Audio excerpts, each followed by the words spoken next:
Amara Bennett stepped into the Hargrove estate in a midnight blue suit, presence cool and unflinching. As the founder CEO of a cutting-edge tech firm, she'd come to seal a $500 million alliance with a dynasty famous for old money and polished power. Their attorney had called for a celebratory dinner. The moment she crossed the threshold of the ballroom, conversations thinned to a hush. A woman in pearls gave her a once-over and curled a smile.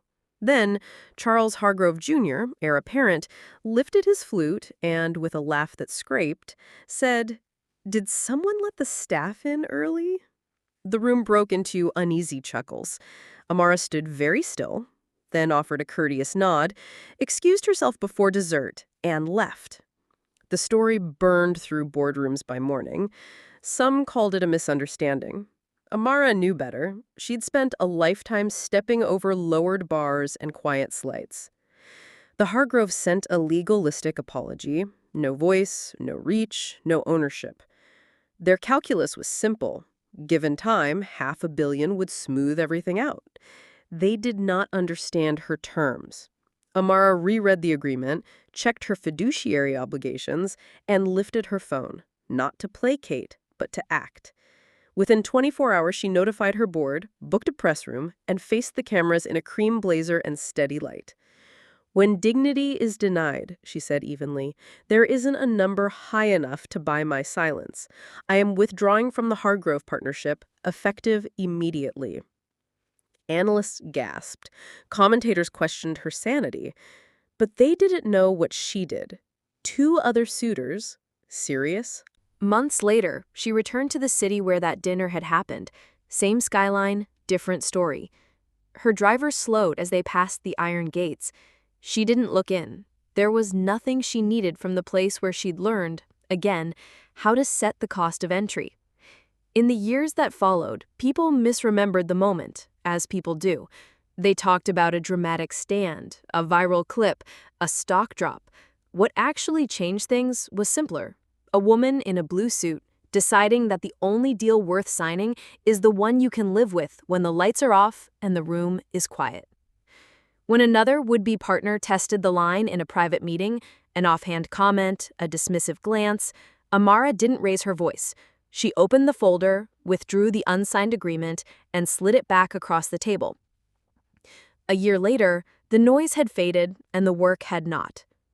Amara's company ran on a rhythm she recognized. Product reviews at dawn, customer calls threaded through the afternoon, and decisions that measured both return and cost to the soul. The two values-aligned partnerships she chose, different continents, same spine, were delivering exactly what the shortcut never promised, trust that compounded. The dignity provision she'd released open source took on a life of its own. Procurement teams folded it into templates. Investors began asking for it on calls.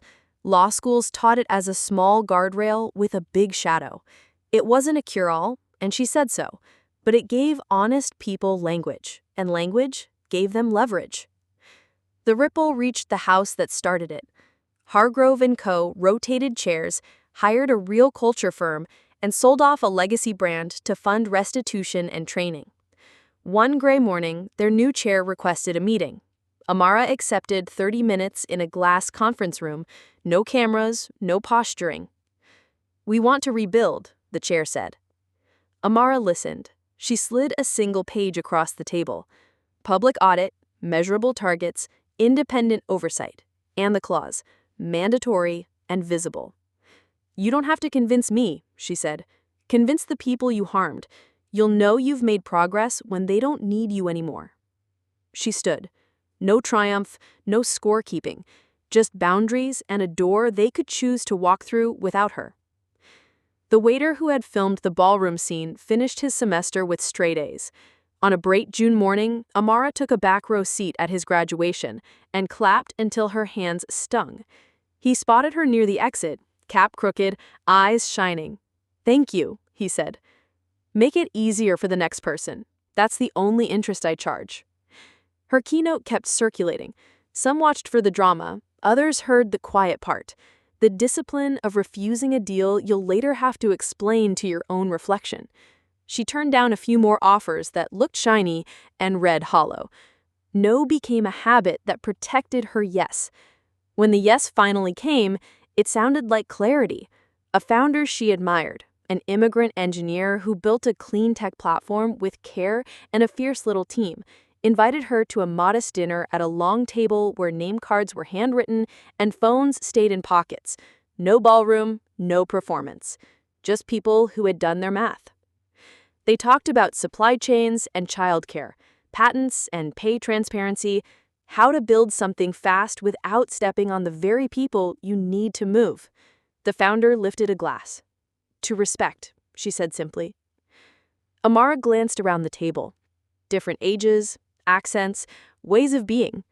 The kind of room she wished she'd walked into years ago and now could help keep open for others. She nodded. Yes.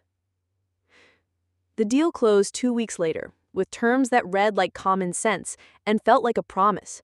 Headlines framed it as a victory. Amara didn't.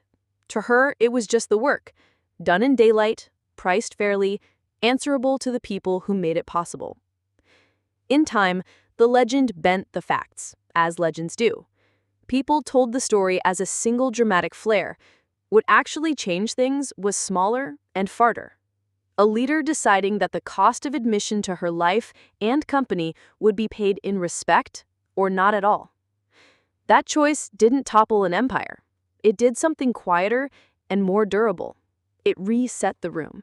It taught anyone watching how to leave with their name intact and how to return only when the door opens for the right reasons.